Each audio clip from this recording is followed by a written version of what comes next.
Tá sem o tarde. áudio. Boa tarde. Eu declaro aberta a sessão ordinária número 12 da Segunda Câmara Criminal do Tribunal de Justiça do Estado de Ceará, hoje, 17 de abril de 2024, feita na forma híbrida. Primeiro quero cumprimentar a desembargadora Ilna, ao desembargador Sérgio, desembargador Escoça Fava, desembargador Benedito Helder.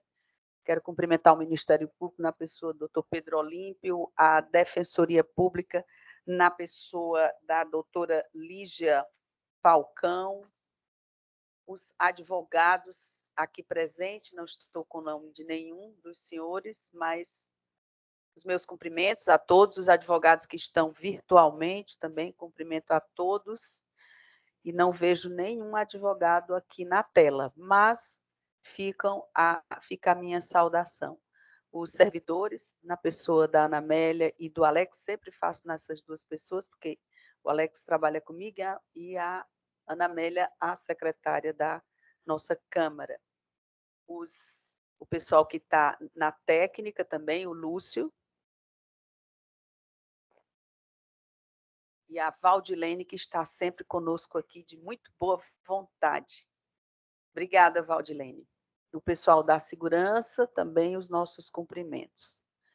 E a todos que nos ouvem por meio virtual, pessoal, principalmente o pessoal dos gabinetes.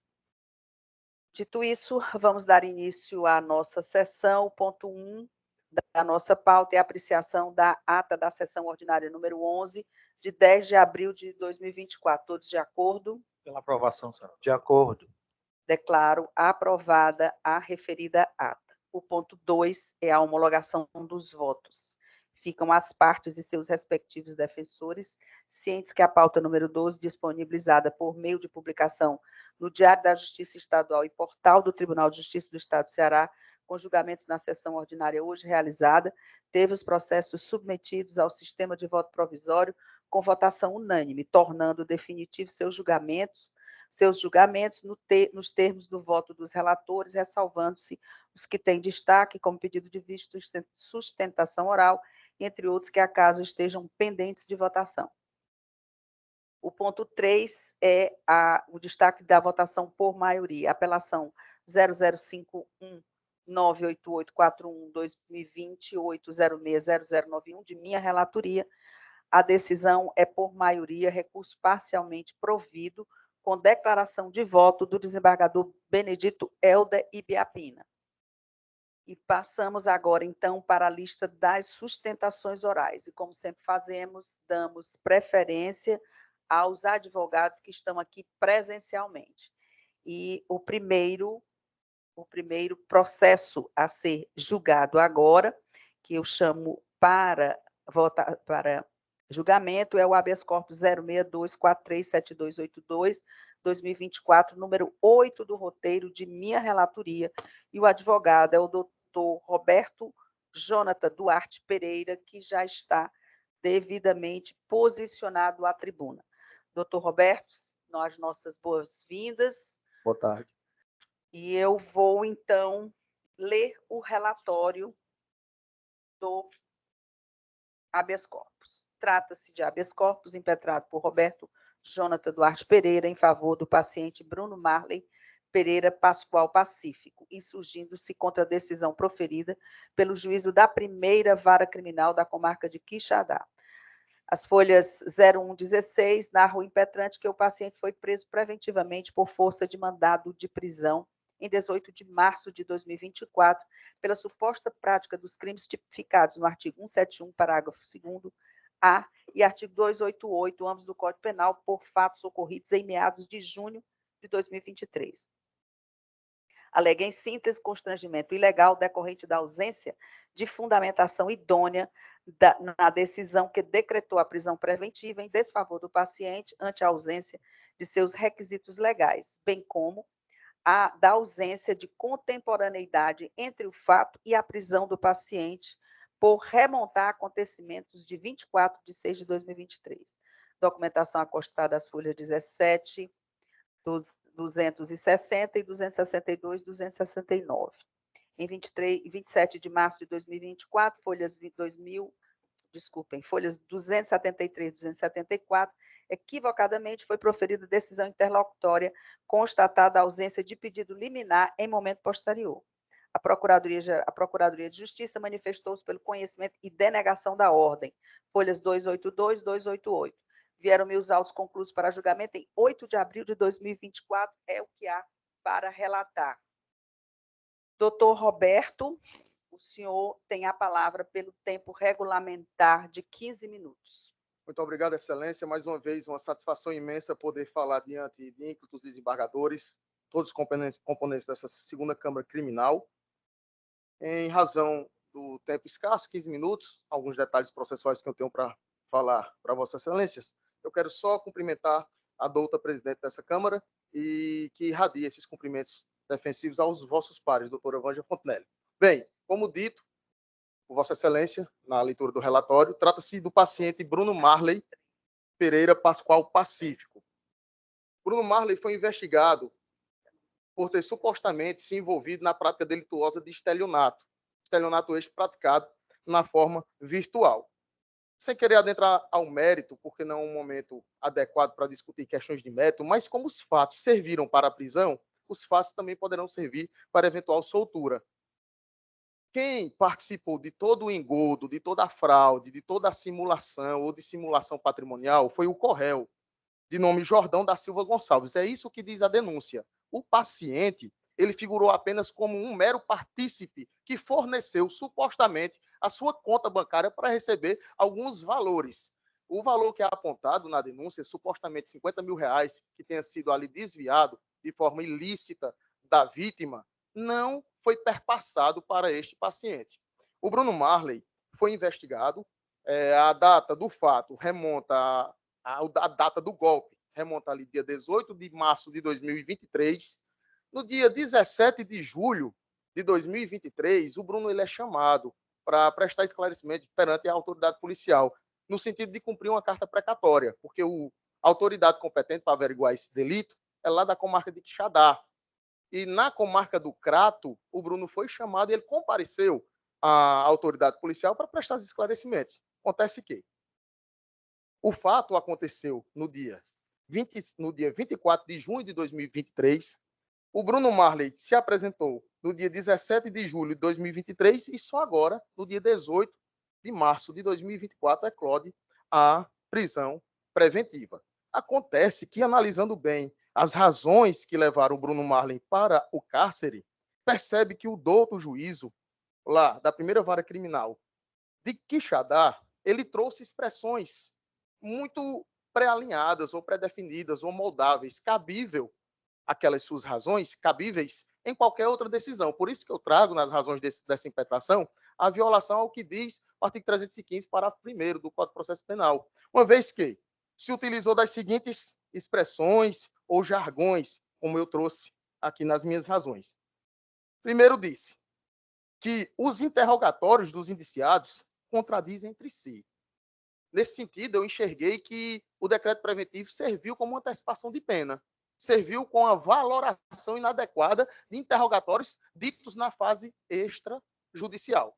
Então, valorou supostos interrogatórios contraditórios para levar alguém ao cárcere. Outro ponto também que eu observei, que utilizou-se de necessidade de o Poder Judiciário ser comprometido com a sociedade, utilizou expressões de risco concreto de reiteração delitiva e mais, falou sobre a possibilidade de fuga.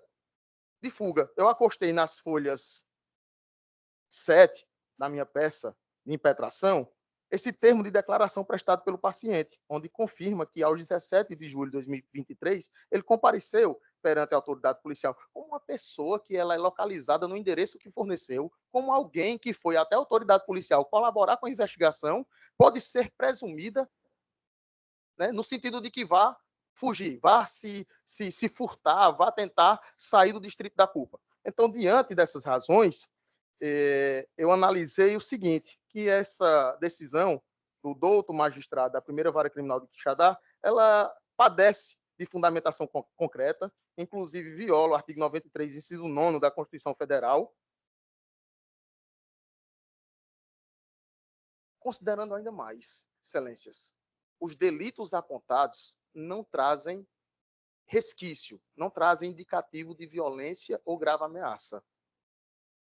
Mas na ação penal, o Bruno Marley também ele é acusado de compor uma associação criminosa. Inclusive, em preliminar, eu trago lá, na resposta à acusação, o argumento de falta de justa causa e inépcia dessa denúncia, uma vez que, num parágrafo tão simples, o Ministério Público disse que haveria o vínculo associativo, mas não trouxe requisitos de estabilidade, de permanência, de duração, para configurar esse crime. Então, lá, no juízo de planície, eu trago também esses questionamentos. Não é o momento, mas aqui numa questão argumentativa é importante falar. Como sugestão, apontei a necessidade de substituição dessa prisão por medidas mais brandas, mas não tão flexíveis. Trago a possibilidade de ele ficar tornozelado, de ele ficar recolhido em sua casa, no seu domicílio, finais de semana, feriados, justificar atividades, enfim. Se ele foi localizado em casa para ser preso, se ele foi até a autoridade policial, não tem risco.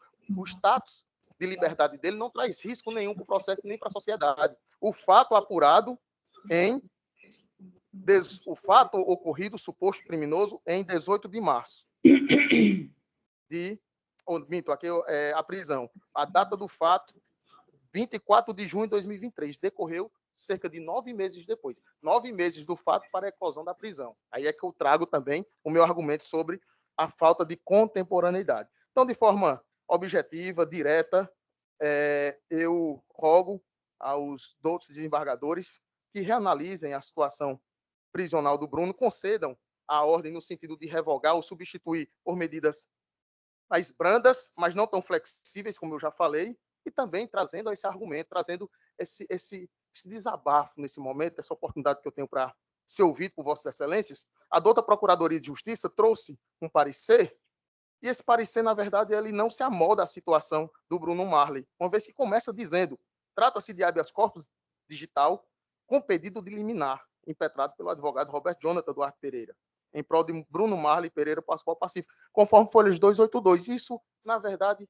entristece a advocacia criminal, porque geralmente eu não impetro habeas corpus com pedido de liminar. Só naquelas situações bem excepcionais, aquelas situações gritantes que necessitam uma intervenção judicial enérgica e urgente.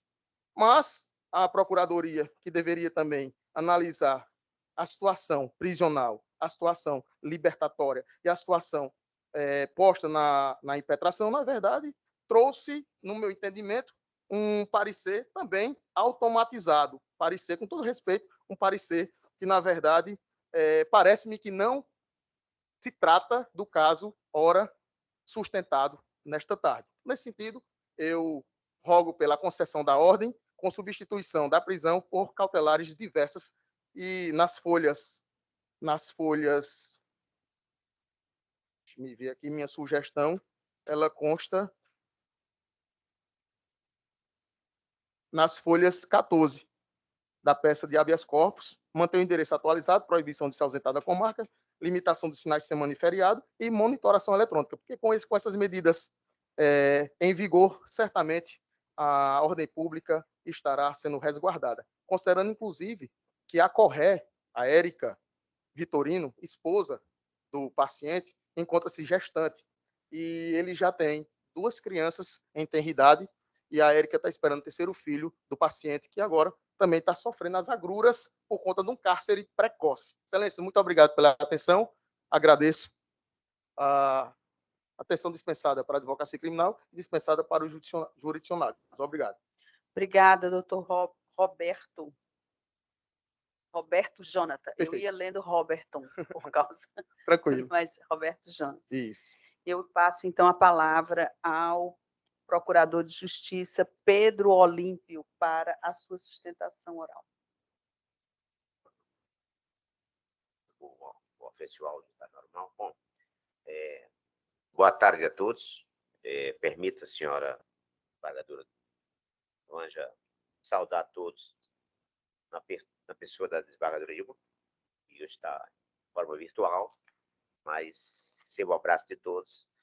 Satisfação muito grande estar hoje com os senhores aqui e saudar também o doutor Roberto, advogado, Roberto Jonathan, parabenizá-lo pelo trabalho que ele exerceu com muita dignidade e passar a fazer uma manifestação objetiva em torno da vossa valiosa pretensão defensiva.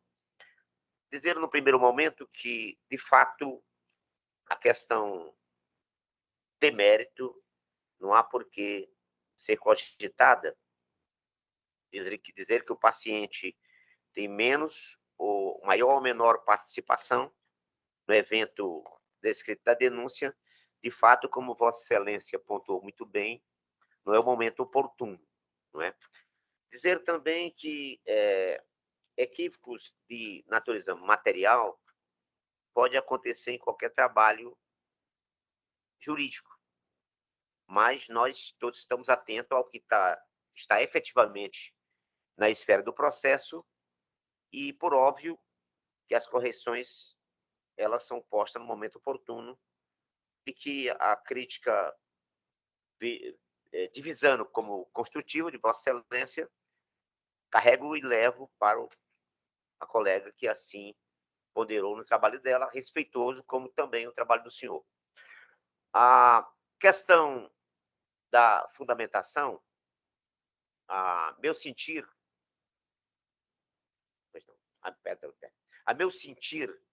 ela se encontra nos exatos termos da Constituição da República, de forma que o juízo de primeiro grau, mais próximo aos fatos, e divisando a existência de um grupo criminoso que estava a atuar na comarca e assim ponderou de forma fundamentada, não de forma mecânica.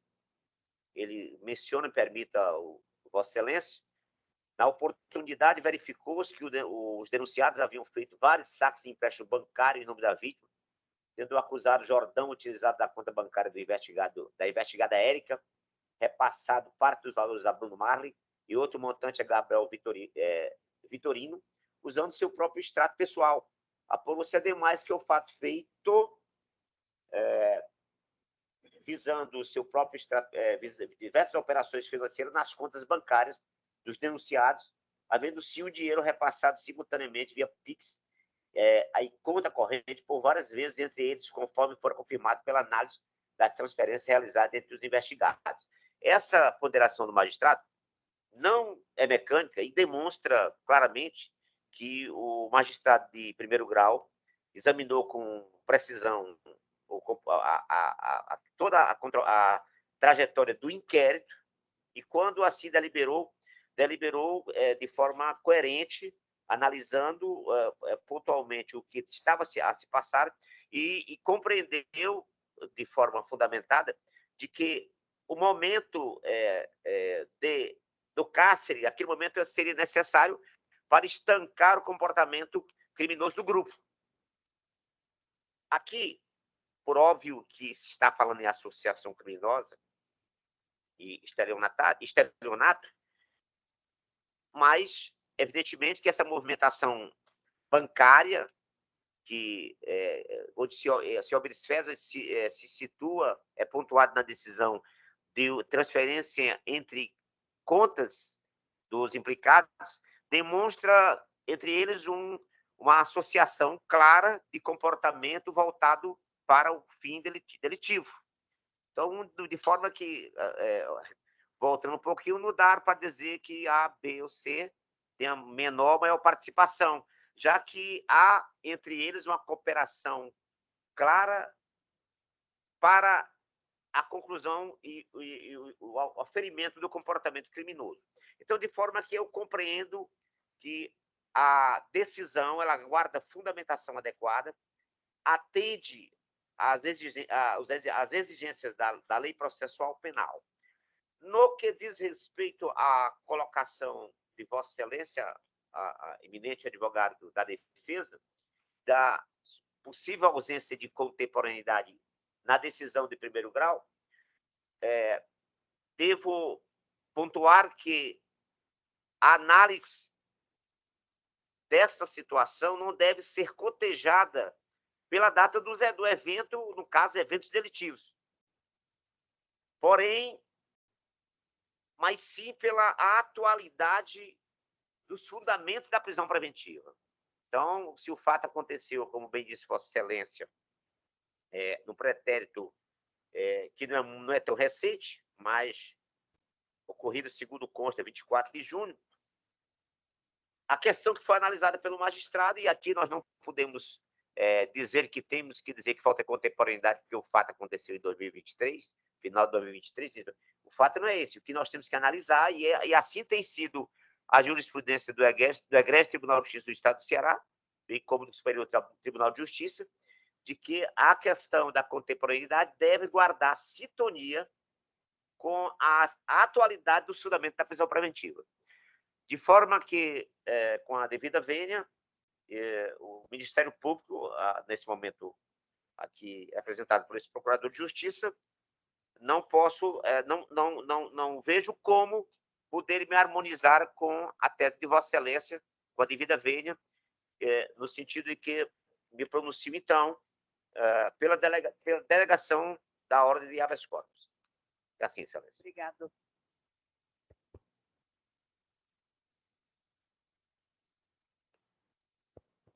Obrigado, doutor Pedro Olímpio. Bem, primeiro eu quero parabenizar o doutor Roberto, que acho que já é a segunda vez, né, que vem a essa segunda Câmara e se comporta impressionando nas defesas que faz. Parabéns a Vossa Excelência.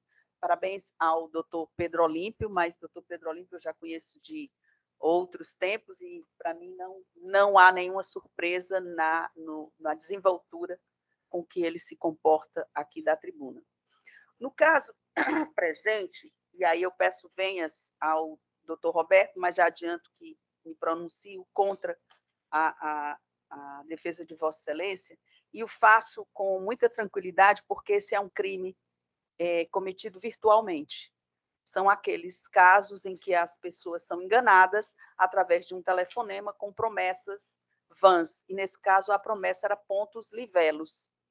E a pessoa entregou os documentos e foram feitos inúmeros saques e transferências, e foi exatamente isso que o doutor Pedro Olímpio leu na decisão do juiz. Eu tinha, inclusive, separado para ler, mas como ele leu, não há necessidade para sustentar aqui, no meu voto, que o magistrado agiu com muita precaução, atingindo, inclusive, os objetivos da prisão preventiva. Quanto a ele ser merecedor dos benefícios das medidas cautelares diversas da prisão, como o doutor citou aqui, eu também não concordo, porque esse crime ele é virtual, e ele virtual ele pode fazer de qualquer canto, de qualquer espaço, desde que ele tenha acesso à internet. E a contemporaneidade também, como ressaltou o doutor Pedro Olímpio, ela não diz respeito ao fato. Isso aqui já é mais do que batido por nós aqui. Diz respeito aos motivos que levaram à prisão preventiva. E eles estão bastante bem elencados aqui. Quanto à Érica não está presa. Exatamente porque ela é mãe de criança de 12 anos, não foi nem representada a prisão preventiva dela. Então, dadas essas poucas explicações, eu peço licença para fazer a leitura do voto apenas na parte, da proposta de emenda, apenas na parte negritada. Penal e processo penal, habeas corpus, fraude eletrônica, associação criminosa. Ausência de fundamentação para a decretação da prisão preventiva. Não ocorrência. Periculum libertatis e fumus commissis delicti, demonstrados. Necessidade de garantia da ordem pública, gravidade concreta da conduta e risco de reiteração delitiva. Respondência criminal. Súmula número 52 do TJCE. Contemporaneidade da decisão, insuficiência e inadequação na aplicação de medidas cautelares diversas. Habeas corpus, ordem conhecida e denegada. É esse o meu voto. E eu colho o voto do desembargador Eduardo Escossa Fava, que forma a trinca nesse voto.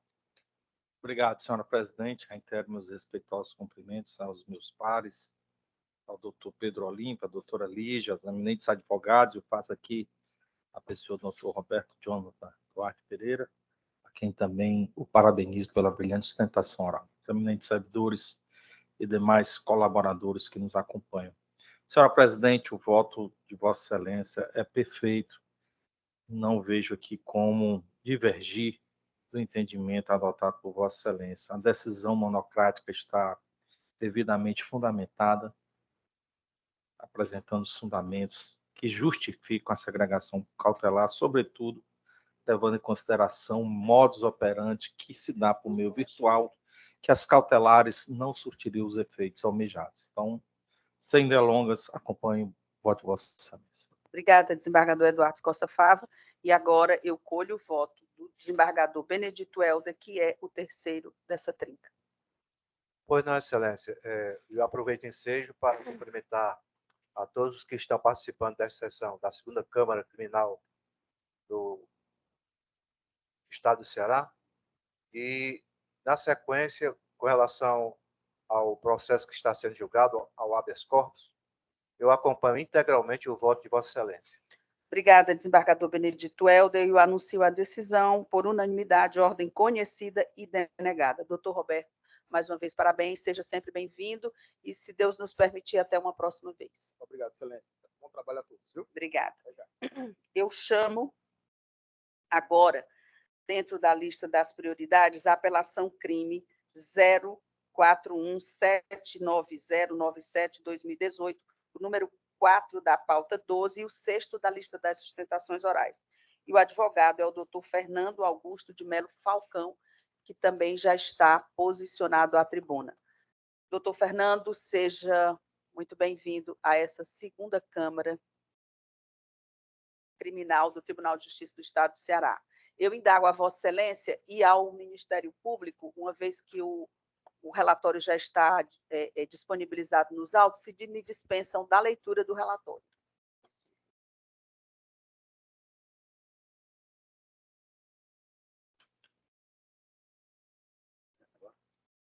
Pronto.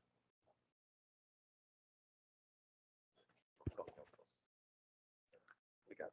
Boa tarde a todos. O senhor dispensa a leitura do relatório? Dispenso, Okay. sim. Então, eu passo a palavra a Vossa Excelência, doutor Fernando Augusto de Melo Falcão, pelo tempo regulamentar de 15 minutos. Vossa Excelência tem a palavra. Ok. Boa tarde a todos. Serei bastante breve. Esse processo é um processo de crime contra a ordem tributária. O processo trata de compra de mercadoria sem nota fiscal, no caso, farinha de trigo importada. Essa farinha de trigo vinha toda da Argentina. A fiscalização ela foi bastante clara e deixa claro nas informações complementares que constam juntamente com a inicial do processo. Se trata de importação. A quantidade que está sendo levantada nesse processo, ela equivale a 71.428 sacas, ou seja, 151 containers. Ou seja, a acusação está dizendo que a empresa saiu do cais do porto com 151 containers sem pagar o imposto. No cais do porto, nós temos a fiscalização da Receita Federal, da Secretaria da Fazenda e da Companhia Docas. As testemunhas foram unânimes em dizer que se praticamente impossível sair do cais do porto uma quantidade de mercadoria dessa forma durante todo o ano de 2010 sem nenhuma documentação fiscal.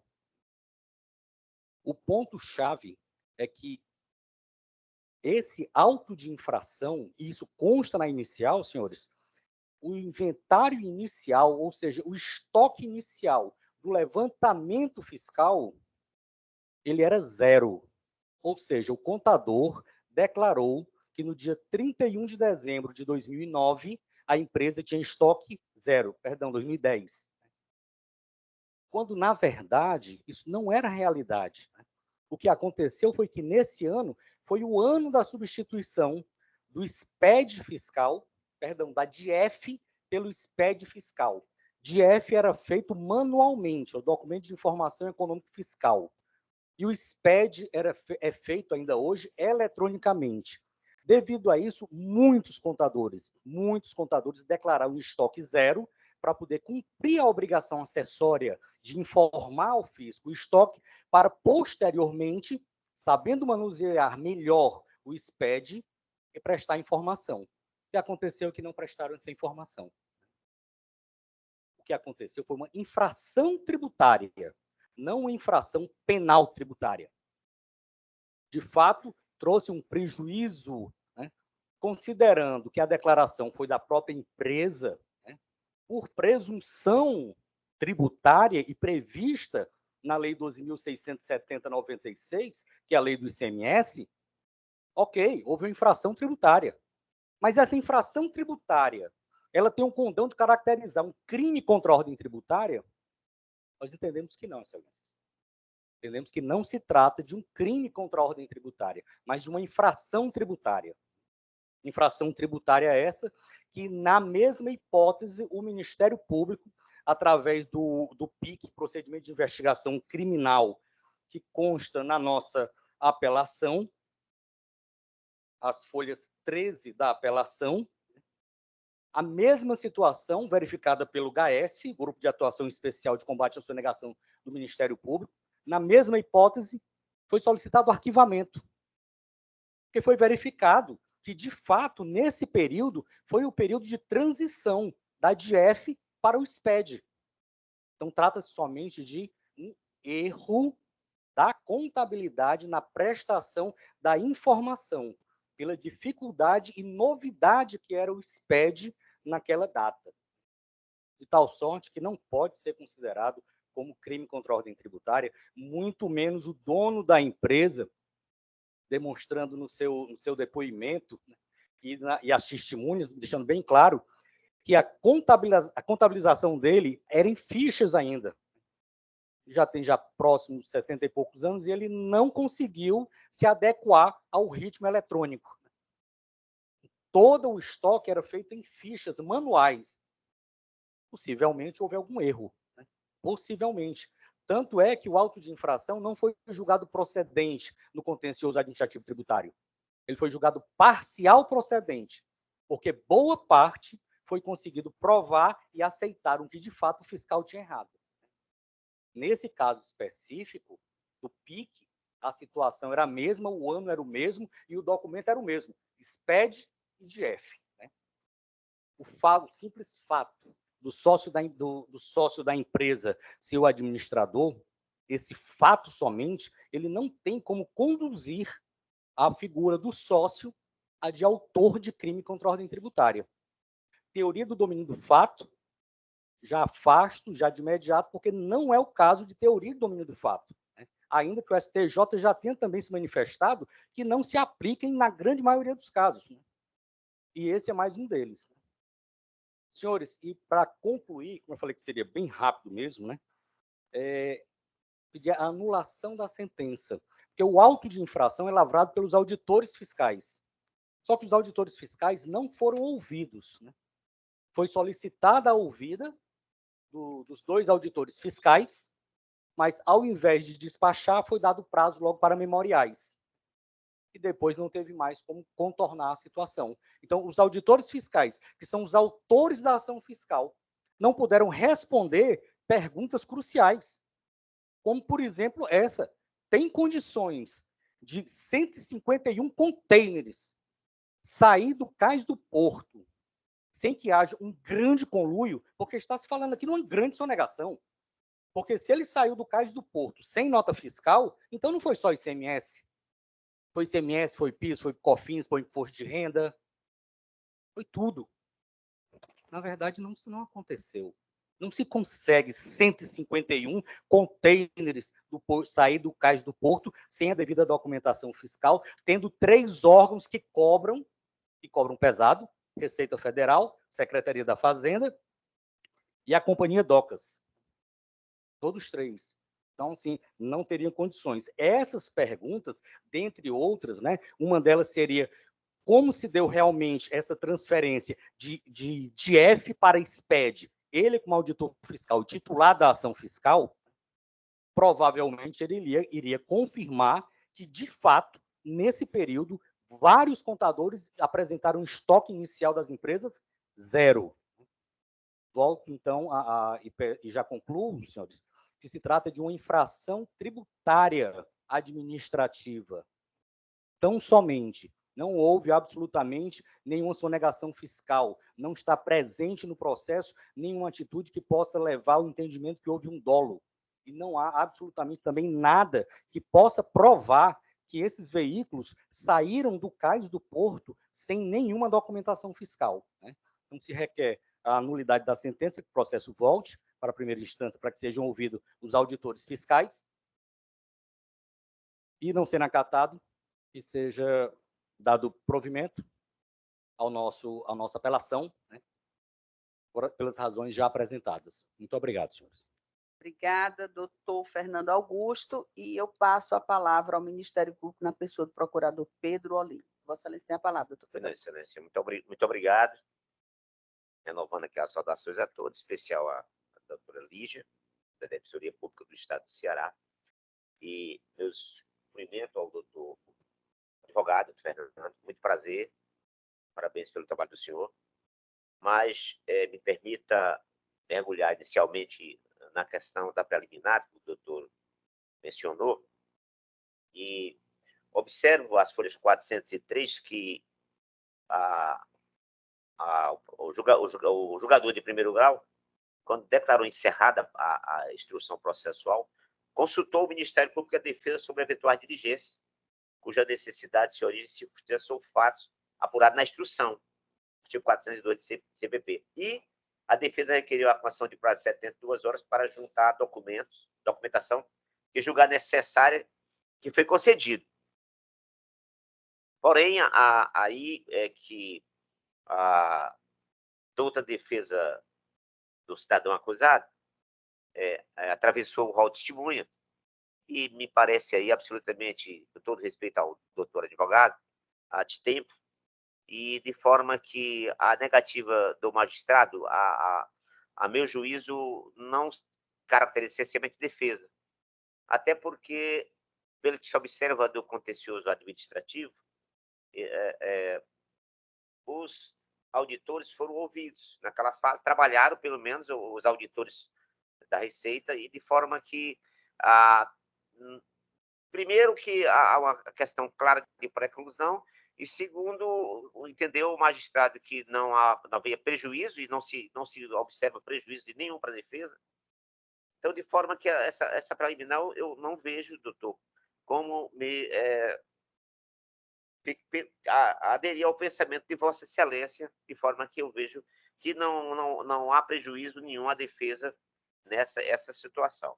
Quanto à questão pontuada por Vossa Excelência sobre a questão do domínio do fato, na realidade, pelos relatos que se observam dentro na esfera do processo, o cidadão acusado, agora recorrente, e quando se verifica um depoimento, e permita aos senhores aqui o depoimento do senhor Sérgio Seabra, ele diz claramente que a empresa trabalhava com importação de farinha de trigo, e quando ele entrou lá, a empresa já tinha um tempo de funcionamento, trabalhava muito com a Argentina, que chegaram a importar algo da Turquia, mas em volume que representa 3% das importações dentro de um total da empresa, que não sabe se a contabilidade apresentou os estoques zerados para a fiscalização, e isso poderia acarretar algo no futuro, que ele, o acusado, Francisco Pedrosa Vieira Reis, que ficava responsável pela entrada e saída de controle de custo de todas as mercadorias. Então,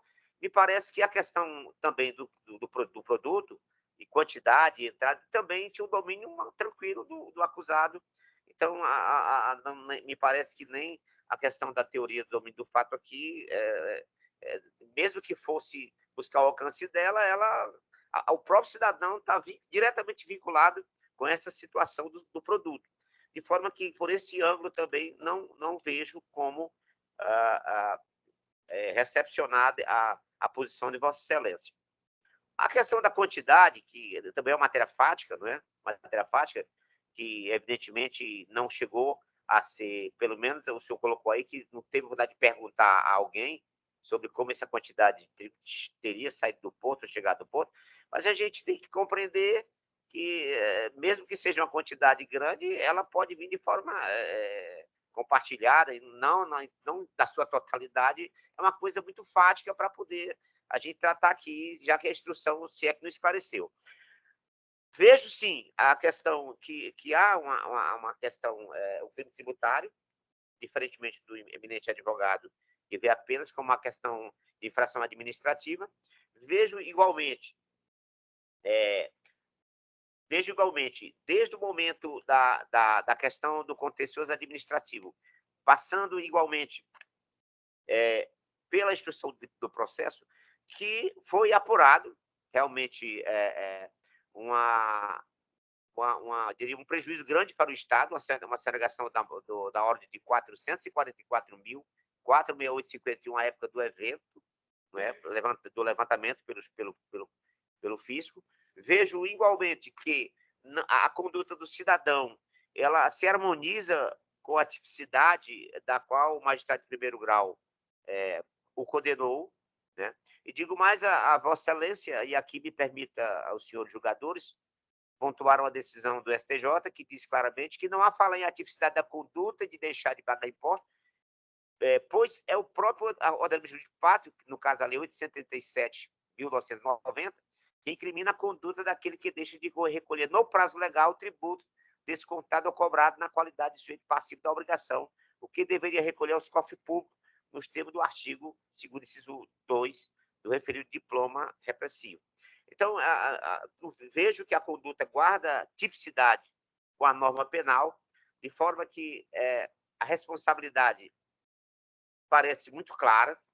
Sobre a questão que o doutor colocou do PIC, eu, sinceramente, não posso fazer uma consideração a respeito do PIC, até porque não tenho como verificar na situação que o senhor traz agora, muito recente, mas diria o seguinte, que no âmbito da esfera do Ministério Público é comum, se você tem 2 procedimentos administrativos em trâmite, até decisões de súmula que mandam um para o judiciário, pelo controle judicial, sou o PIC, não é? E certamente só se for conduta distinta, doutor. Mas a conduta em si, que está aqui sendo verificada, é retratada aqui.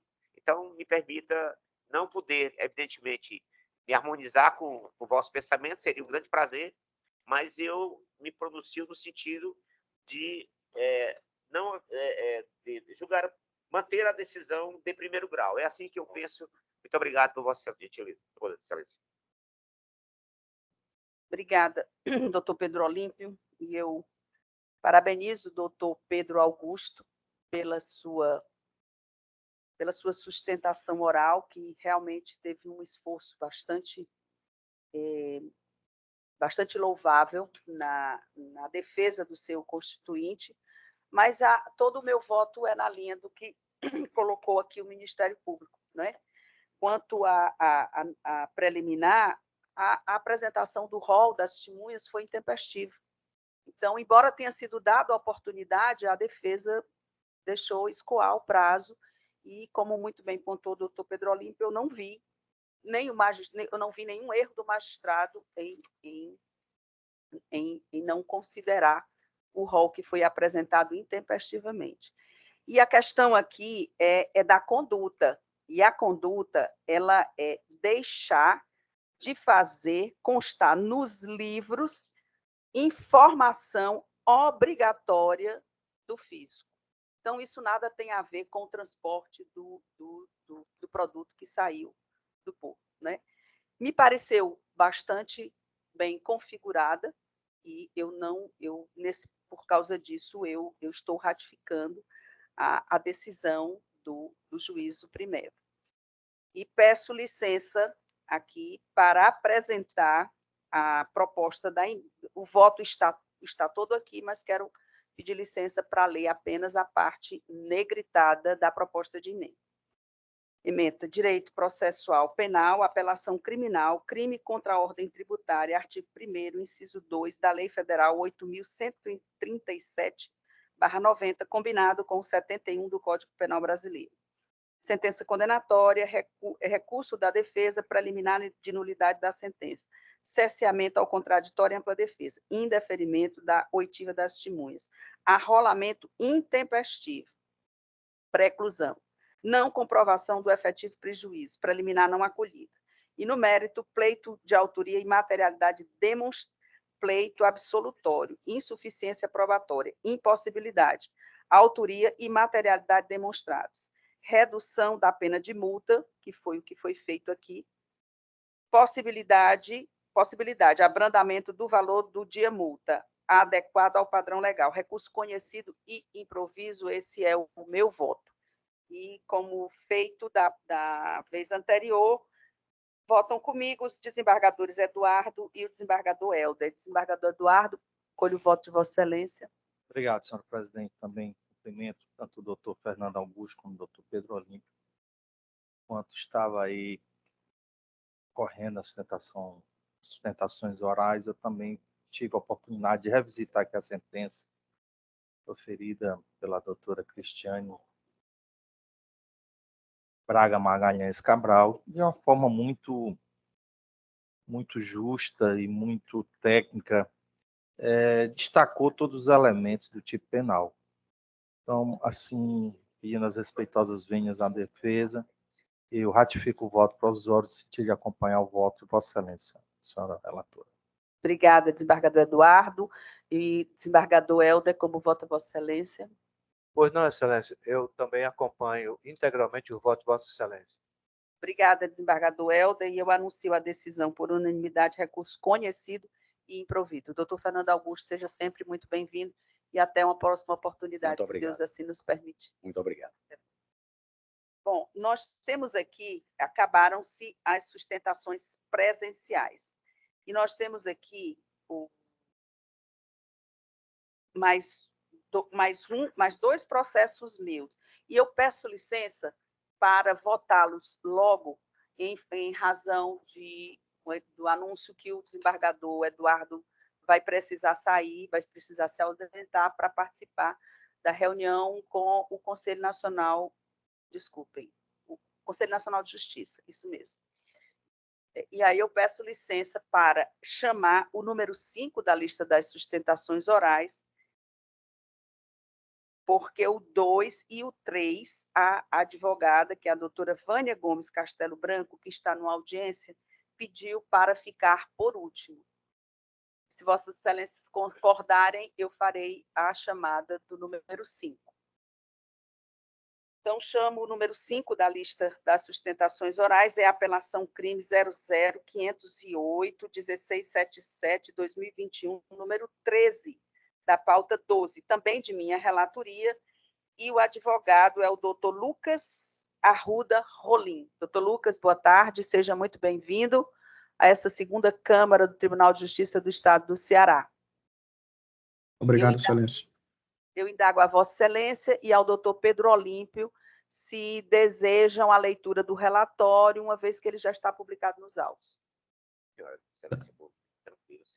Da minha parte, doutora, dispensado.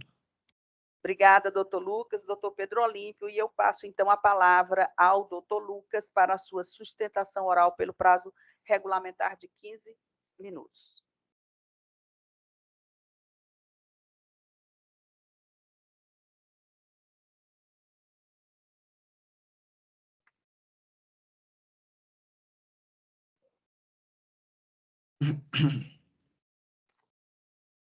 Doutor Lucas, Vossa Excelência tem a palavra. Estou aguardando apenas o cronômetro iniciar, mas sem problemas. Excelência, costumo ser bem objetivo nas minhas sustentações orais, mas já cumprimento todos, os presentes, os colegas advogados, desembargadores, especialmente Vossa Excelência, relatora. Tenho acompanhado o trabalho da senhora nesta Câmara já há tempos. Doutor Silvio está aqui do meu lado também, mandando os maiores cumprimentos, e iniciamos a nossa discussão aqui desse processo, que se trata de uma apelação criminal, que tem um motivo, uma situação crítica, um tanto quanto sensível, e evitarei falar nomes, até porque o processo, de fato, tramita em segredo de justiça. Esse processo é um processo que trata basicamente sobre estupro de vulnerável. Esse estupro de vulnerável se daria entre marido e mulher, enquanto que a mulher estava em seu repouso noturno, estava dormindo. Esse suposto estupro ocorreu, de acordo com a inicial delatória, por 2 vezes, e além desse estupro, isso que foi tratado como estupro de vulnerável, houve também a tipificação do crime de violência psicológica entre o marido em desfavor da mulher. Ocorre, para contextualizar ainda mais, que essas duas pessoas, né, o acusado e a vítima, elas são pessoas instruídas e possuem, inclusive, seus trabalhos vinculados a uma prefeitura daqui do estado do Ceará.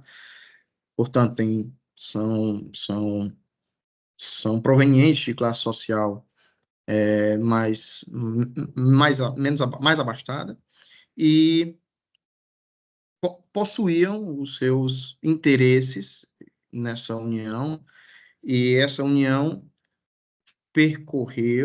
progrediu de namoro a casamento durante 8 anos, e esse relacionamento, ele tinha, de fato, uma nuance, um contexto um pouco mais libertino. Esse relacionamento,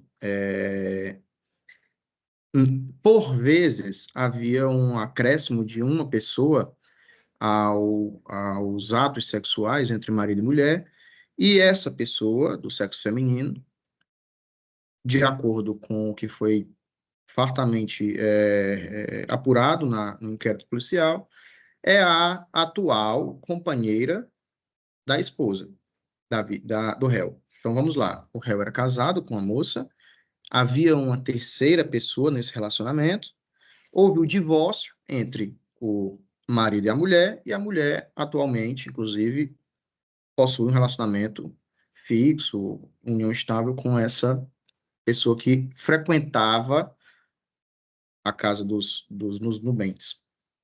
O fato é que, após o término do relacionamento e a manutenção do relacionamento da vítima com a atual companheira, foi realizado uma disseminação de informações no sentido de informar que o réu, meu cliente, teria abusado psicologicamente da vítima e realizado estupros corriqueiros, e notadamente 2 situações específicas, que objetivou uma condenação na primeira instância, e a gente busca, dentro desse contexto, indicar o motivo pelo qual, de fato, a nossa apelação deve ser provida, absolvendo, por conseguinte, o acusado. Tratemos dos 2 crimes aqui de forma independente, muito embora dentro de um contexto eles se enlacem, mas de uma forma mais técnica, indicamos que esse crime da violência psicológica é até uma inovação, tecnicamente falando, ele é uma inovação, trazido para o ordenamento jurídico recentemente, e ainda que consideremos que tenha havido algum tipo de violência psicológica, o que não aconteceu, apenas argumentando tanto, indicamos que essa violência psicológica, o qual o réu foi condenado, ela ocorreu, mais uma vez, sem medo de ser repetitivo, ocorreu, presumindo-se que ela tenha ocorrido, num momento anterior à publicação e à promulgação da lei. Supostamente, o crime ocorrido teria sido realizado no mês de outubro de 2020, de acordo com os boletins de ocorrência que deram ensejo à investigação criminal no inquérito policial que tramitou nessa comarca do interior. Ocorre que o crime de violência psicológica, de fato, oriundo da Lei 14.188, foi promulgado no dia 28 de julho de 2021. Ou seja, aproximadamente 10 meses depois do fato. E a defesa entende que essa questão fere ao princípio da anterioridade da lei, artigo 1º do Código Penal, e indica, de fato, que não há crime sem lei anterior que o defina. É o procedimento básico do Código Penal, nos lecionado na primeira aula de Direito Penal nos bancos da academia. Então, diante desse contexto, entendemos que, ainda que tenha havido, o que não ocorreu, ele ocorreu dentro da vigência de um período de lei inexistente. A violência psicológica, nesse quesito, nesse ponto, da forma como a lei veio para garantir, de fato, uma certa segurança e um acalento para as mulheres que sofrem, de fato, desse tipo de crime, ele exige um laudo de comprovação imprescindível para configurar a materialidade do crime. Porque um mero aborrecimento não gera a materialidade do crime. É necessário que, durante a persecução desse crime específico, tenha havido críticas, humilhações, ameaças, gestos, que não ocorreu no caso em concreto, e, a posteriori, não consegue configurar, de fato, o crime em análise. A materialidade do caso não se encontra preenchida e, portanto, o crime de violência psicológica não aconteceu. Isso se nós tratarmos, de fato, do mérito, e esqueçamos a questão superada da retroatividade da lei. Por outro lado, dentro desse contexto ainda, foi-se incluída na denúncia um crime de estupro de vulnerável, indicando que o crime teria ocorrido, de fato, durante o repouso noturno da vítima, e esse repouso noturno geraria uma situação de hipossuficiência da parte dela, e que garantiria ao acusado uma aplicação não apenas do estupro simples, mas do estupro de vulnerável. A defesa entende, comprovadamente nos autos, que o fato em questão não ocorreu, tendo em vista que, muito embora nesses crimes sexuais a palavra da vítima tem uma valoração mais importante, essa valoração não tem presunção de veracidade, ela não tem fé pública, é necessária a comprovação nos autos, e a comprovação buscada pela vítima, colocada e anexada, juntada aos autos, foram de prints, de screenshots de conversas de WhatsApp, e nenhuma dessas conversas houve o lastro mínimo probante de credibilidade dada por um funcionário público que se exige atualmente nessas questões voltadas a provas digitais. Entendemos que a cadeia de custódia não foi preservada, considerando que há a possibilidade óbvia de manipulação por qualquer pessoa em relação a conversas realizadas por aplicativos de mensagens instantâneas, em especial o WhatsApp. Vimos recentemente a edição de um vídeo ao vivo no plenário do júri, o qual o advogado conseguiu elaborar uma defesa técnica, no sentido de dizer que as provas oriundas de WhatsApp têm a possibilidade de serem editadas e facilmente manipuladas, especialmente porque a profissão de ambos, junto à prefeitura desse interior, é exatamente vinculada ao marketing digital, vinculada à questão visual, junto a gráficas e junto a impressões e a manipulações de documentos virtuais que utilizam programas, inclusive, de edição, como o Photoshop. De fato, é a profissão de ambos. Então, considerando que as provas oriundas desse processo, que justificaram a persecução criminal e que levaram à condenação do acusado, são imprestáveis, em face do artigo 157 do Código de Processo Penal, a defesa requer a sua, para que eles sejam extirpadas e, portanto, desentranhadas, não restando a materialidade do crime de estupro demonstrada. Nessas duas ocasiões, inclusive, que foi dita no boletim de ocorrência junto à delegacia de polícia, que objetivou toda a persecução criminal e a condenação do acusado, não nos parece crível o ponto indicado pela vítima, considerando que não havia a menor possibilidade de uma vítima de estupro permanecer em relacionamento com o agressor, morando na mesma casa, tendo uma vida saudável, inclusive com o acréscimo de outras pessoas dentro da sua vida privada.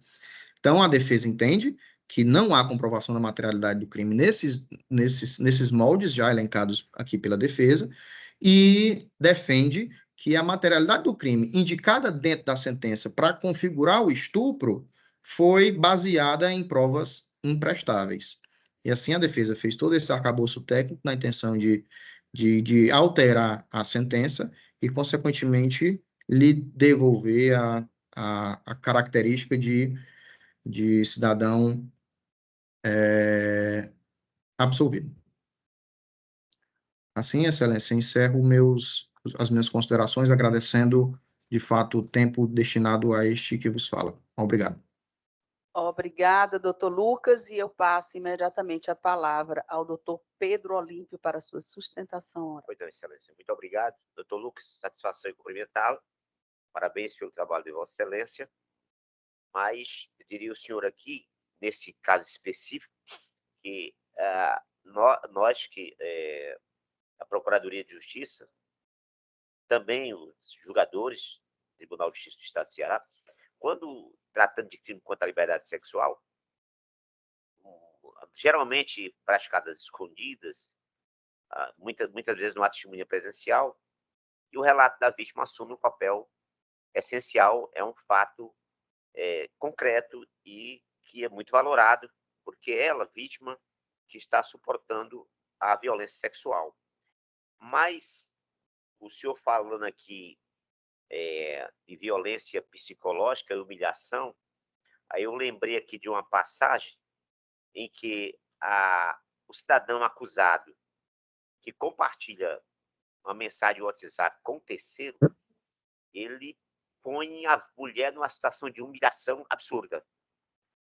A mulher dopada, deitada sobre a cama, e o cidadão, além de mandar o áudio daquela senhora sem poder esboçar qualquer situação de defesa, no caso da senhora aqui, e o próprio cidadão que recebeu a mensagem do WhatsApp, ele depois foi ouvido na justiça e não só confirmou a questão da mensagem, como se mostrou indignado com a situação posta em prática pelo recorrente. Porque além de ter consumado o ilícito, consumado a violência sexual contra a ex-esposa, e o fez com esta dopada, ele ainda teve a insensatez de levar um colega, amigo, não sei qual é o tratamento dado aí, para divisar a esposa ou ex-esposa, a ex-esposa no caso, na cama e sugestionar a participação dele também na conjunção carnal. Então, no que diz respeito a esta respeitosa preliminar de Vossa Excelência, eu, em nenhuma hipótese, há como convergir na direção dela, até porque o fato é concreto, a mensagem não tem nenhum tipo de engodo, complementação, modificação. Na verdade, quem recebeu a própria mensagem confirmou em juízo da realidade dela. Eu vou fazer uma leitura bem rápida para poder... E dizer também que nessa situação aqui, doutor, o cidadão acusado não sofreu nenhum prejuízo. Não havia necessidade de submeter uma situação dessa a nenhuma perícia. Até porque o próprio receptor da mensagem confirmou o evento de forma muito clara. E passando efetivamente ao receptor da mensagem, Alexandro, nome do cidadão, diz que o réu mandava mensagem para o declarante que em uma destas conversas o réu mandou uma foto nua da vítima, que o declarante combinou de ir na casa do réu para instalar programa de computador.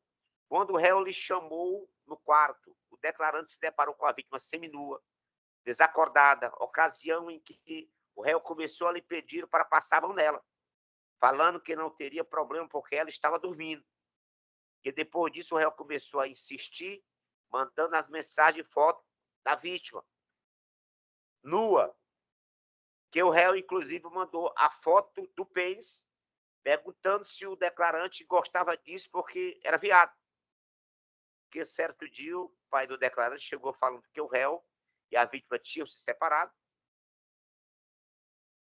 e que o declarante então afirmou que essa história estava errada e mostrou as conversas, assim como contou como foi, como as formas que aconteceu, que na maioria das fotos da vítima estava dormindo e o réu encostava nas partes do corpo da vítima, na barriga, na parte que ele colocou aqui, perdão, as nádegas, aqui da bunda, e nas partes que o declarante recebeu uma ligação anônima mandando que ele não fosse depor, que durante um encontro no bar, conversou com o réu, que logo depois o acusado saiu e voltou acompanhado de 3 pessoas que se sentiam ameaçadas. Bom, nesse primeiro aspecto, e aqui me permita a Vossa Excelência, o eminente advogado, dizer que a humilhação é algo absurdo. A moça, a senhora, a vítima, em todos os momentos em que o réu a violou, assim o fez, tomando por base a situação dela, que ela estava literalmente acometida ela estava com a medicação, portanto, não havia como sequer esboçar alguma reação defensiva para a violência que estava sendo imposta em prática. O cidadão acusado encaminhou as mensagens de WhatsApp, igualmente que recepcionada pelo cidadão, que depois o juiz disse o que aconteceu. Então, há, de fato, muito claro, a convergência da denúncia e de toda a instrução probatória, que há realmente conjunção carnal sem consentimento da senhora vítima, há, de fato, humilhação e também fala de ameaça do réu à pessoa da vítima. Existe, sim, humilhação, terrível humilhação, confirmada em juízo pelo próprio receptor da mensagem, de forma que, literalmente, Excelência,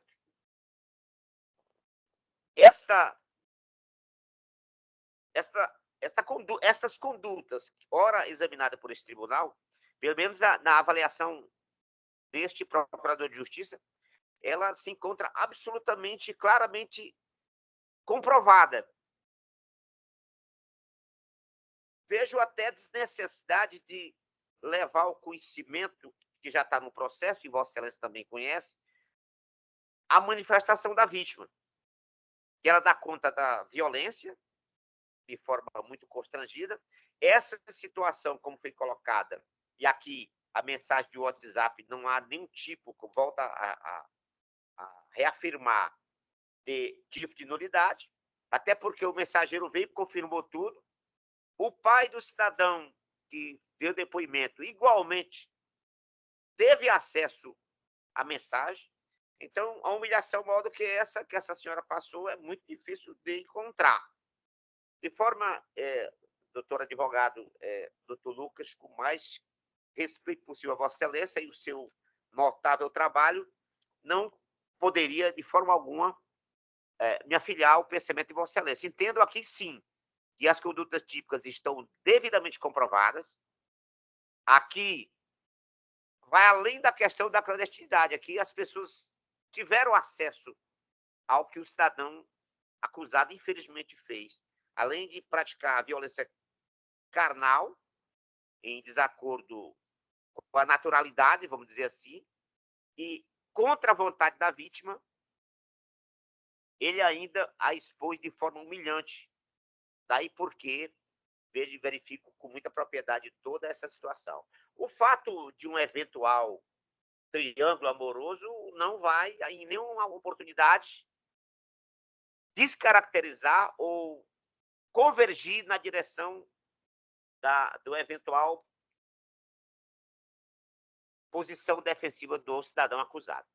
Então, senhora presidente, senhores desembargadores, o Ministério Público, com muito respeito à posição da defesa, entende pelo conhecimento e provimento do recurso. É assim que eu me pronuncio, excelência. Obrigada, doutor Pedro Olímpio. E eu quero cumprimentar o doutor Lucas pela sua sustentação oral e dizer ao doutor Silvio, que está ao lado dele, que eu retorno os meus cumprimentos da mesma forma que ele fez, dirigidos a mim.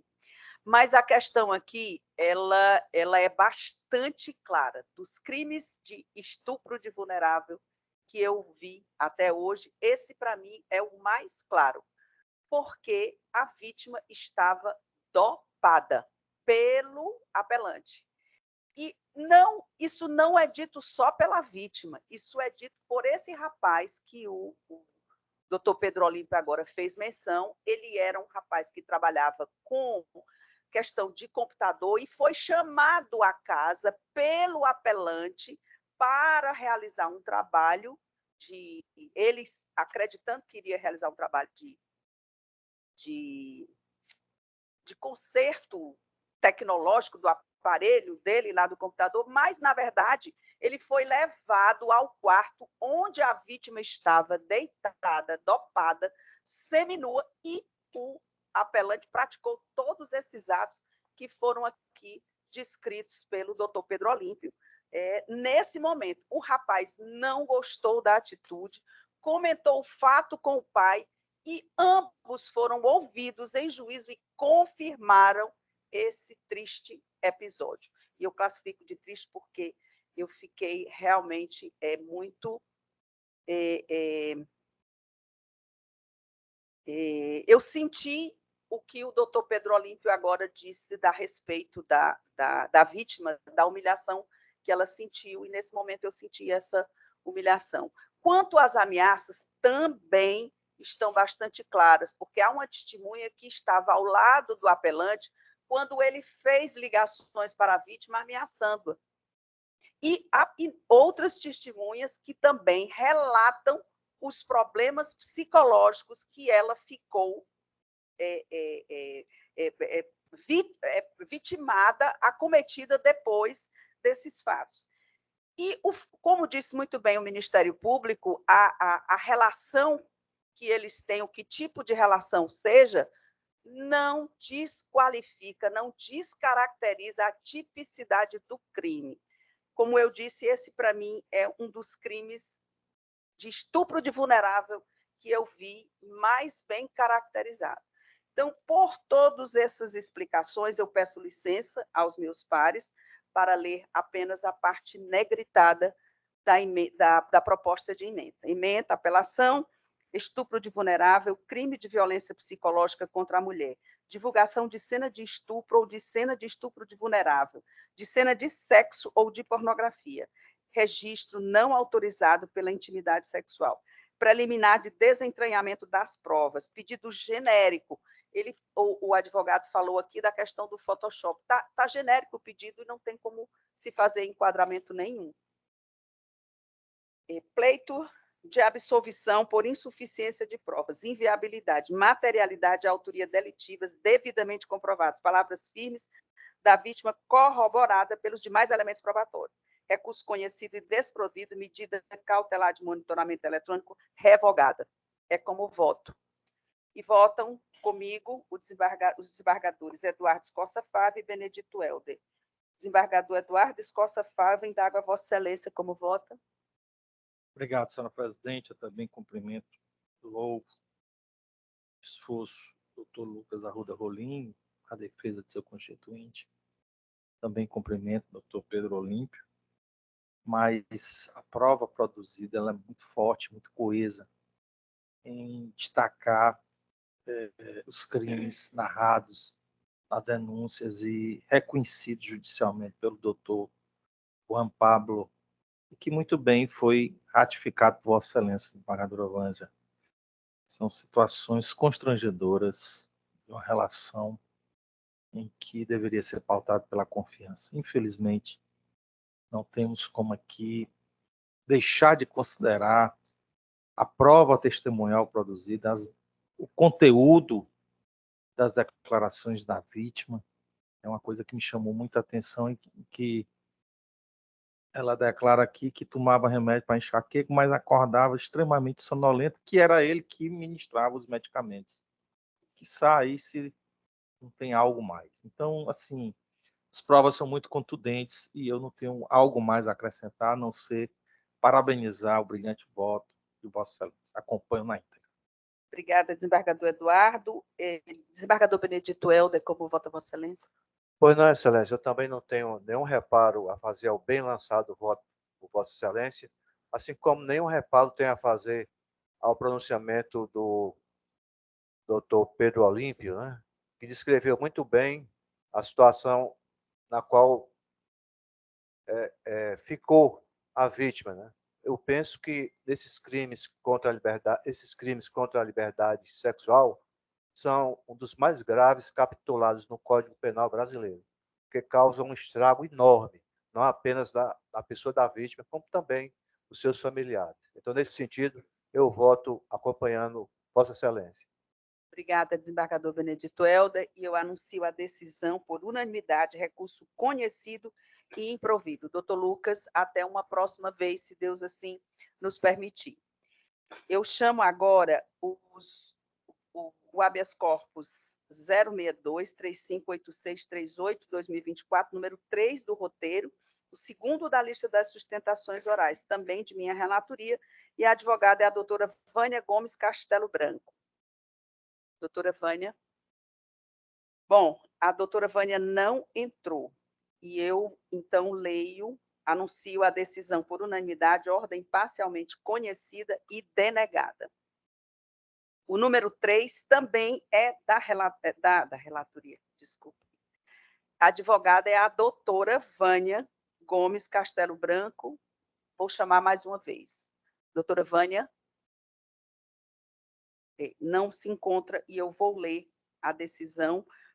Desculpem, o habeas corpus 062-328931-2024, número 19 do roteiro, e o terceiro da lista das sustentações orais. E, como a doutora Vânia não está presente, eu anuncio a decisão por unanimidade, ordem conhecida e concedida. Esse habeas corpus é da relatoria do desembargador Sérgio Parede. Desculpe, desembargador, não li, que era da relatoria de Vossa Excelência. E eu chamo o número 4, o último, da lista das sustentações orais, inédito, né? Eu acho que foram, tudo em homenagem ao desembargador, Eduardo Costa Fava. O número 4... Mas aqui, quando eu começar, por favor. É o habeas corpus 062-295679-2024, número 16 do roteiro, da relatoria do desembargador Sérgio Parente. E o advogado é o doutor Getúlio de Souza Júnior. Doutor Getúlio, boa tarde, seja bem-vindo a essa segunda Câmara do Tribunal de Justiça do Estado do Ceará. Boa tarde, senhora presidente Demas Pares, boa tarde, representante do Ministério Público. Eu passo agora a palavra ao desembargador Sérgio Parente. Grato pela concessão da palavra, presidente. Saúdo a todos os colegas desembargadores, servidores, advogados, Força Policial aqui presente, Ministério Público. Estava aqui admirando aqui seu posicionamento na ação anterior. Parabéns, provavelmente o senhor ouve muito bem. E peço licença aqui agora a todos para, agilizando, ler o relatório. Trata-se de habeas corpus com pedido em caráter liminar, impetrado por Getúlio de Souza Júnior, em favor de Brena Ramana Costa Mendes, contra ato do excelentíssimo juiz de direito da terceira vara criminal da comarca de Maracanaú, nos autos do inquérito policial número 0201-42340-2022. Informo os autos do inquérito policial referido, instaurado em 3 de fevereiro de 2022, a apreensão do veículo Toyota Hilux, placa OFR. Eu vou omitir aqui os outros dígitos, porque não há necessidade, está transcrito aqui, contendo no seu interior aproximadamente 24 quilos de maconha, folha 5 dos autos de origem. De acordo com o inquérito policial, número 310-6/2022, o veículo foi apreendido pela Polícia Civil do Ceará, no município de Maracanaú, por conter em seu interior substância entorpecente análoga à maconha, folhas 16 a 17 dos autos de origem. O veículo foi localizado em local ermo e mantido em vigilância com o objetivo de identificar o seu responsável / proprietário. Após certo tempo, os policiais verificaram que o proprietário do veículo não apareceria e decidiram realizar a abordagem. Diante da impossibilidade de abri-lo com chave, o vidro foi quebrado, oportunidade em que foram encontrados no banco traseiro vários tabletes de maconha, totalizando 24 quilogramas.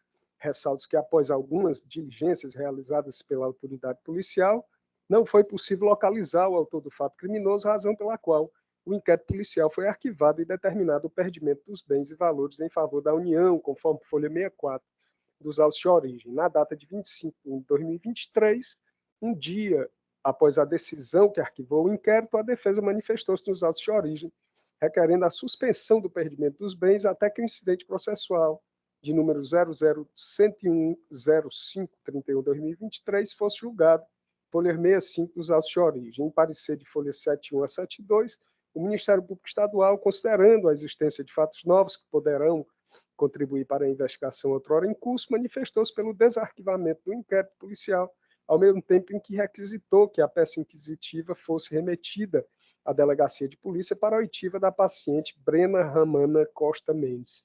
Sustenta o impetrante a ausência de justa causa para a continuidade do inquérito policial, haja vista a ilicitude do meio de colheita de provas, qual seja o arrombamento do veículo após denúncia anônima.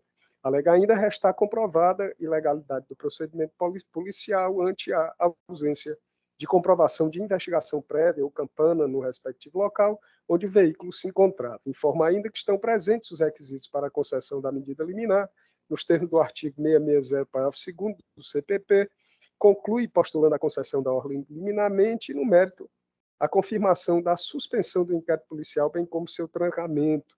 Documentos diversos foram anexados às folhas 11 e 55 e os autos foram distribuídos à minha relatoria em 29 de fevereiro de 2024 por prevenção habeas corpus número 062-726143-2023, conforme termo de distribuição de folha 57.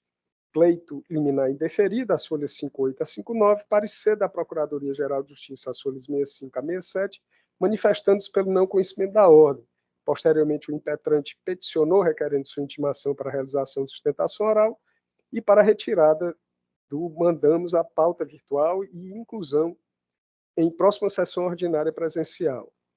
Folha 70. Esse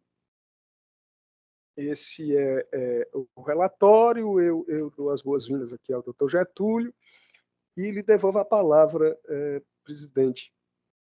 Obrigada, desembargador Sérgio, e eu passo a palavra ao doutor Getúlio para a sua sustentação oral pelo tempo regulamentar. Doutor Getúlio, Vossa Excelência tem a palavra.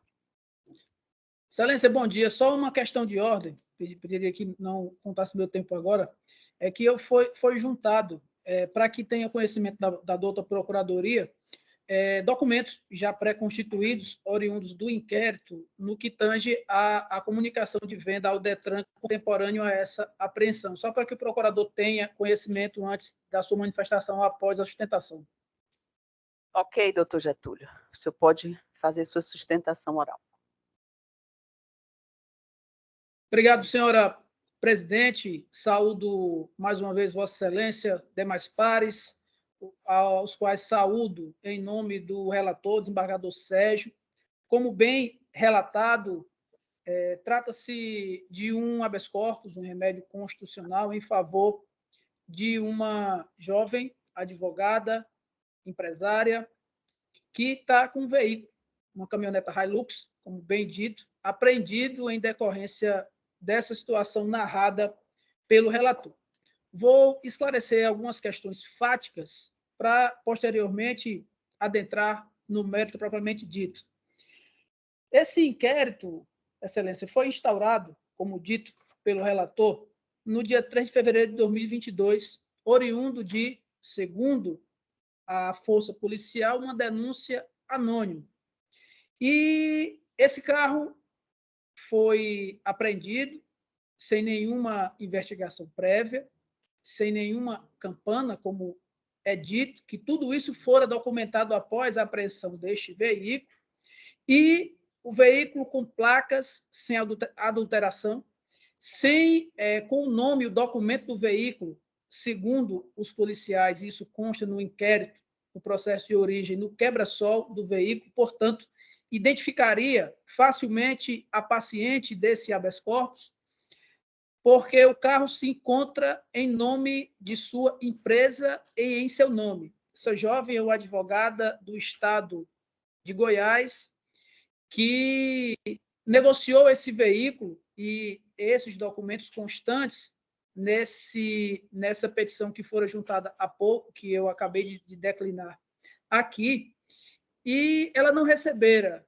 o valor acordado e, então, atrás desse veículo, né, havia comunicado a venda ao órgão de trânsito competente no estado do Pará, e esse veículo, então, estava sumido, porque quem havia vendido o veículo teria sido o pai dela, com procuração específica para fazê-lo.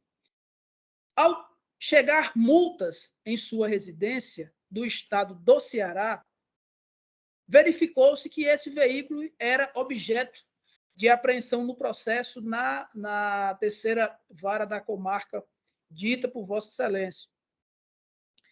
Quase 2 anos após o fato, então, esta proprietária do veículo, que está em prejuízo de quase R$200 mil, procurou a vara, procurou a delegacia para informar que o veículo tem dono e está no nome dela.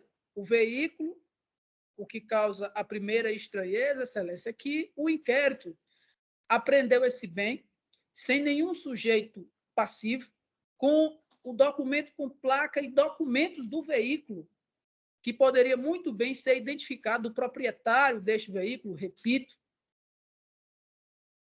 para sua identificação e chamamento.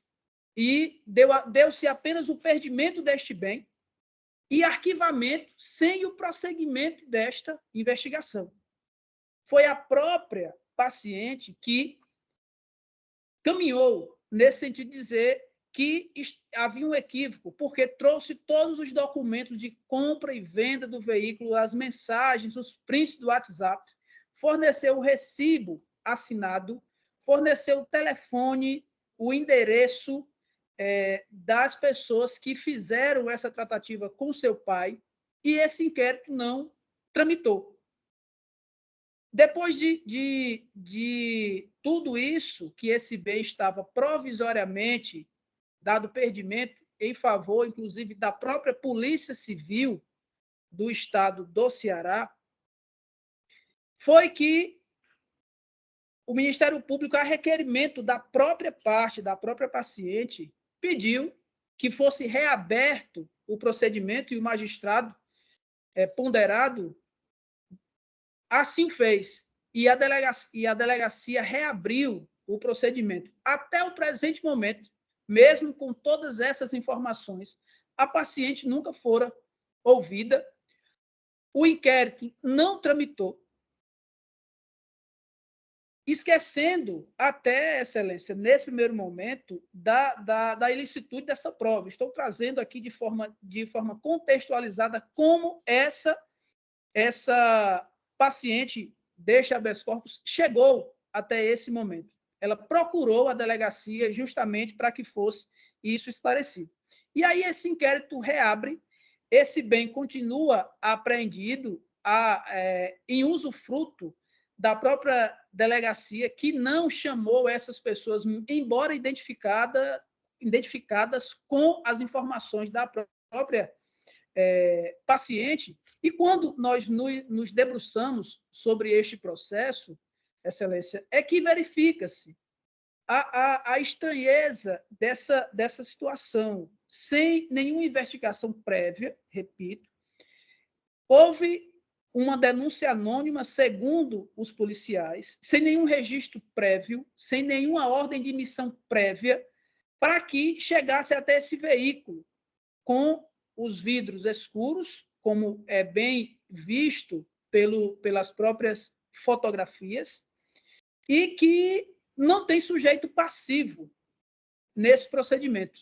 O inquérito arquivado, apenas o bem, com um claro desvio de uma finalidade do inquérito, porque precisa se apurar a conduta. E, ao meu sentir, nós que trabalhamos com processos criminais, verifica-se que se eu tenho um veículo, se eu tenho a identificação do veículo, se eu tenho uma placa, se eu tenho o documento do dono desse veículo, esse veículo é apreendido, supostamente, com material entorpecente dentro dele, por uma questão lógica, obviamente, precisaríamos chamar o dono do veículo para que pudesse explicar o que era que o veículo estava fazendo naquela localidade com esse material entorpecente supostamente encontrado no banco do passageiro.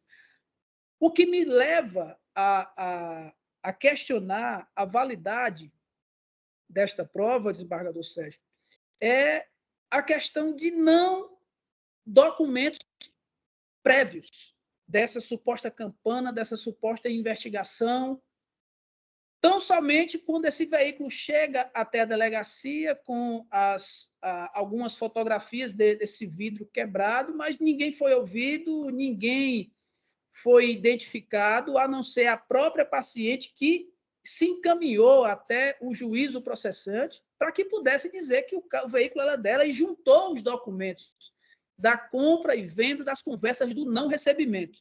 O que é que essa jovem advogada, repito, do estado de Goiás, empresária, tem a ver com isso? Ela perdeu tanto o bem que vendeu e não recebeu o valor, que isso é objeto de uma ação civil na comarca competente, e o veículo Hilux, como bem dito pelo nobre relator, está em usufruto da Polícia Civil do Ceará, repito, agora adentrando no mérito, sem um justo motivo.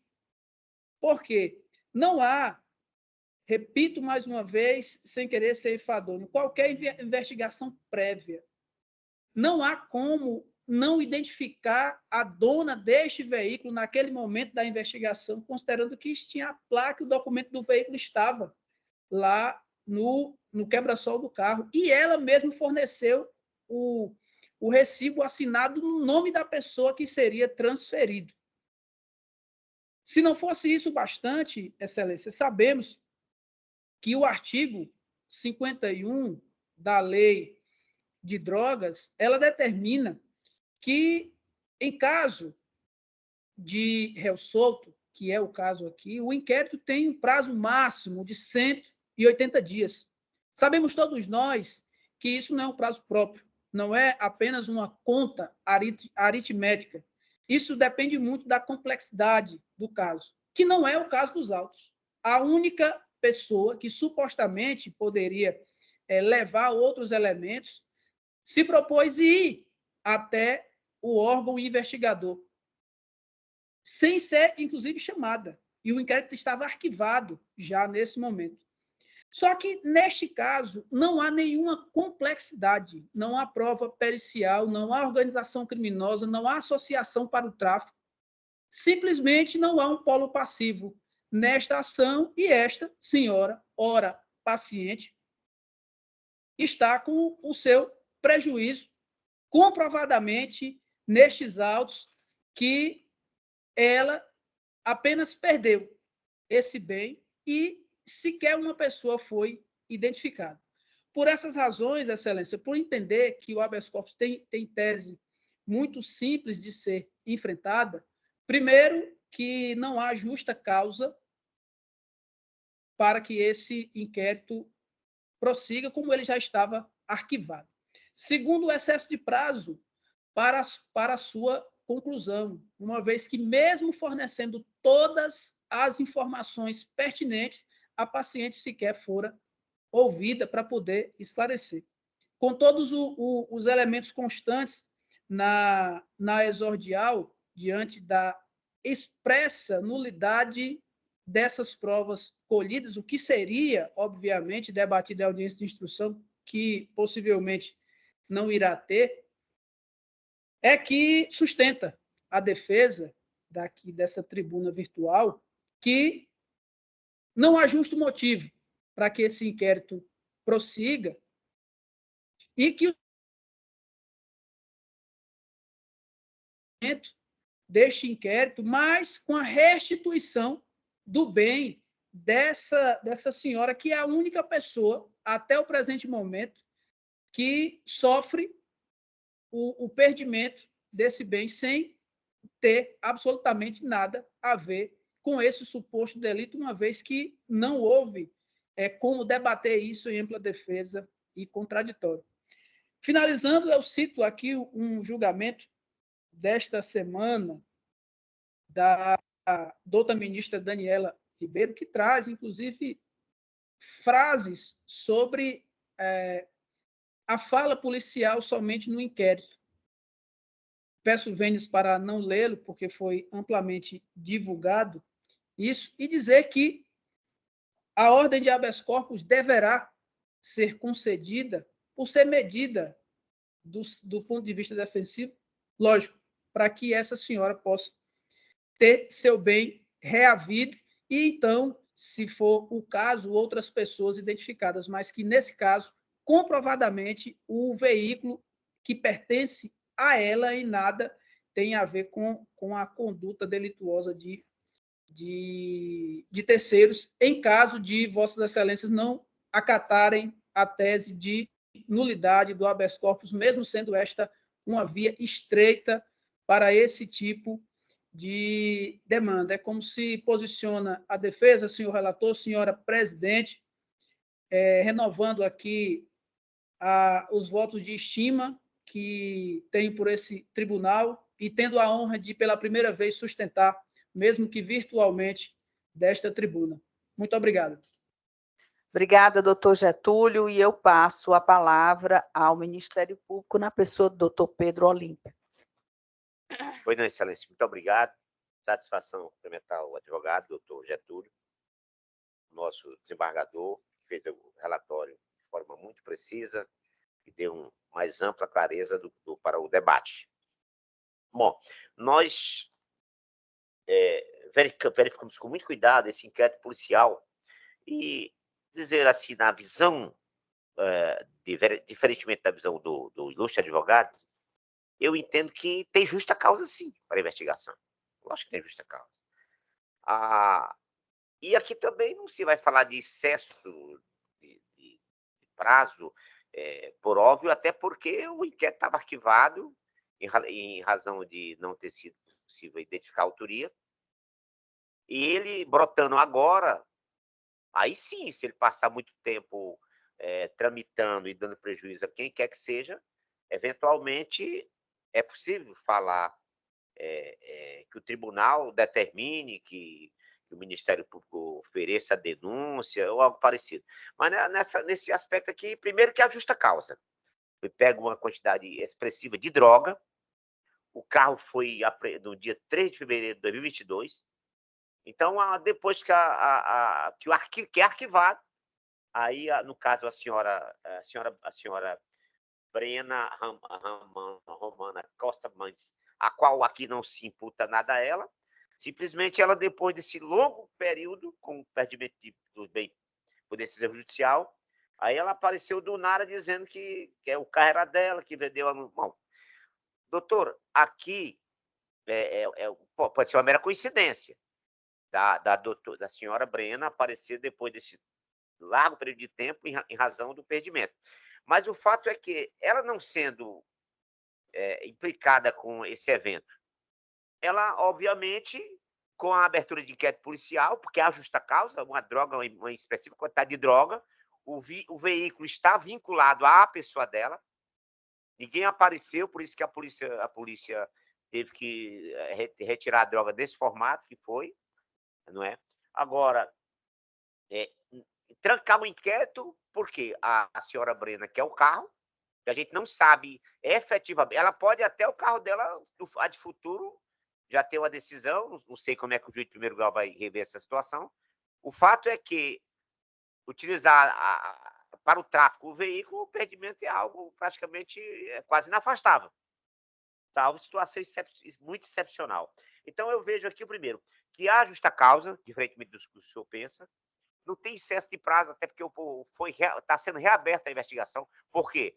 Porque com a decisão judicial, aí a senhora que se desdona, a qual contra a pessoa dela nada está sendo imputado por enquanto, se é que ela tiver algum problema, mas ela precisa dar explicação dentro do inquérito. Ela precisa saber por que o carro dela foi encontrado com uma expressiva quantidade de droga. Isso é fato, e a autoridade policial, junto com o Ministério Público, que vai avaliar efetivamente o comportamento dela e a circunstância em que o carro foi encontrado. Você aventar aqui uma possível negociação com um terceiro, que ninguém sabe nem que terceiro é esse. Até porque ela, se ela tivesse, diria assim, se ela não tiver qualquer problema com a implicação, com a situação concreta, ela poderia já ter até informado que o carro tinha vendido ao cidadão X ou Y. Parece que aqui, pelo que eu observei aqui, doutor, me permita, e eu quero estar equivocado, nem o endereço dela aqui apareceu ainda aqui no processo da senhora Brena, né? Ela poderia também cooperar, sim, ir à justiça e dar explicação e dizer onde é que mora. Até porque aqui eu não estou vendo na documentação. De todo modo, pode ter equívoco de minha parte. Então, excelência, eminente desembargador relator, quero entender, o meu estimado advogado está aí do outro lado, dizer, doutor, que, diferentemente do que o senhor pensa, tem justa causa, sim, tem uma apreensão de droga, uma expressiva quantidade de droga, é preciso saber como essa droga foi parada no carro da senhora, no caso, a senhora Brena. Não há excesso de prazo, porque a investigação foi arquivada e está sendo desarquivada por justo motivo. Por quê? Porque quando o juiz decretou a apreensão do objeto, aí um terceiro apareceu dizendo que o carro é dele, mas já tinha vendido a outro. Não, me parece que não funciona assim. Funciona, o inquérito vai esclarecer em que circunstância essa droga foi parada no carro da senhora Brena, com o depoimento dela, com o esclarecimento dela, para se chegar conclusivamente ao infrator. É assim que eu penso que funciona, tá? De forma que eu compreendo, entendo que o posicionamento defensivo constante nesse habeas corpus não é possível nem de ser conhecido, até porque nada mais justo e equilibrado que o Estado possa exercer o seu munus, buscar a investigação e buscar o infrator da ação penal. É assim, desembargador Sérgio, que eu penso. Muito obrigado. Muito obrigado, excelência. Obrigada, doutor Pedro Olímpio, e eu retorno a palavra ao relator, desembargador Sérgio Parente. Obrigado, senhora presidente, eu posso esclarecer uma questão de fato, se você me permitir? Porque já está no julgamento, não é, doutor? E não é possível retornar. É só uma questão de fato. Qual é a questão de fato, doutor? Rapidinho, para a gente entender. O senhor pode ser breve? Sim, doutor, não tomarei um minuto, porque o doutor procurador informou que o endereço não aportou. Eu só quero deixar claro que ela, ao aparecer no processo, ela junta o endereço dela, o recibo de compra e venda, o telefone e o endereço de quem comprou o veículo. Isso está registrado. Esclarecido, então. E acerca dessa documentação que o senhor juntou hoje, um pouco antes do meio-dia, eu quero dizer que isso não é comum, né? Então, assim, vai ficar até complicado. A gente almoça, vem para a sessão e, de repente, se depara com um documento juntado, que, inclusive, há um delay na juntada desse documento, né? Geralmente, o advogado peticiona e só um pouco depois é que ele vai ser juntado. Talvez o doutor nem soubesse disso, tenha juntado, mas, mesmo assim, no dia do julgamento, é uma coisa estranha, né? Mas eu examinei e vi aqui que esses documentos realmente não são novidades, que já me parece que consta no processo. Mas, de qualquer forma, o que eu gostaria até de ressaltar é o seguinte: eu ouvi atentamente, o doutor Getúlio esforçou-se, né, fez o trabalho dele com muito brilho, mas o que eu quero dizer é que eu ouvi palavras tipo assim: ela sequer foi ouvida, né? Ela que é proprietária do carro e tal, sequer foi ouvida. Eu digo, mas é exatamente por isso que se está desarquivando o processo, para que ela possa ser ouvida. E eu fico imaginando aqui, por exemplo, a força policial recebe informação que a coisa mais comum que há e mais salutar são essas denúncias anônimas. Às vezes a própria facção contrária faz a denúncia com o objetivo de enfraquecer determinada facção ou algo assim. E isso, vamos dizer assim, a sociedade acaba ganhando com essa questão. Esquisito é não considerar uma denúncia, vamos dizer assim, precedida de uma campana, quer dizer, esperou-se que esse carro fosse aberto, que esse carro fosse utilizado. Isso não aconteceu e a indagação é: como fica um policial que não encerra isso, né? Que não abre o carro para saber, já que fizeram campana, isso tem no depoimento dos policiais, que fizeram campana e aí vão para casa e deixam o carro lá. Quer dizer, fica esquisito uma circunstância dessa, como também é muito esquisito que depois de ter alguma referência de propriedade de tudo, não se perquira isso não como forma de, vamos dizer assim, de perseguir a cliente do advogado, que se ouve aqui muito bem, repito, mas no sentido de esclarecer os fatos. Foram 24 quilos de droga, não é? Então não é uma situação assim que você não deva perseguir, não é nada, né? É uma situação importantíssima, que é dentro de um carro parado, mesmo que isso tudo seja fruto de uma denúncia anônima, e tudo, os policiais verificaram a existência dessa droga. E mais do que natural, até pelas palavras que eu ouvi do próprio patrono, ela não foi ouvida, que ela seja, e que essa situação toda seja esclarecida. Ele falou numa questão de uma situação cível do carro. Bom, isso não influencia muito a nossa decisão, porque o fato é que há um carro que estava sendo usado para um transporte de droga, nós estamos numa seara criminal, mas, de qualquer forma, isso me parece que não foi juntado. Eu não vi isso. De outra forma também, o próprio patrono não se referiu aqui a excesso de prazo e falou na sua sustentação oral, mas excesso de prazo de quê? Ele próprio não pediu a reabertura do inquérito, ele se opôs ao perdimento, quer dizer, houve um tempo até para que o Ministério Público requeresse esse desarquivamento, que é mais do que natural, não é? Eu até coloco aqui na decisão que eu digo assim: puxa, isso devia ser interesse da própria parte que é proprietária do carro, de ver seu nome limpo nisso, entendeu? De que se perquira, né, o real responsável por isso tudo. E isso é que tem que ser feito, perquerir para saber o que houve, né?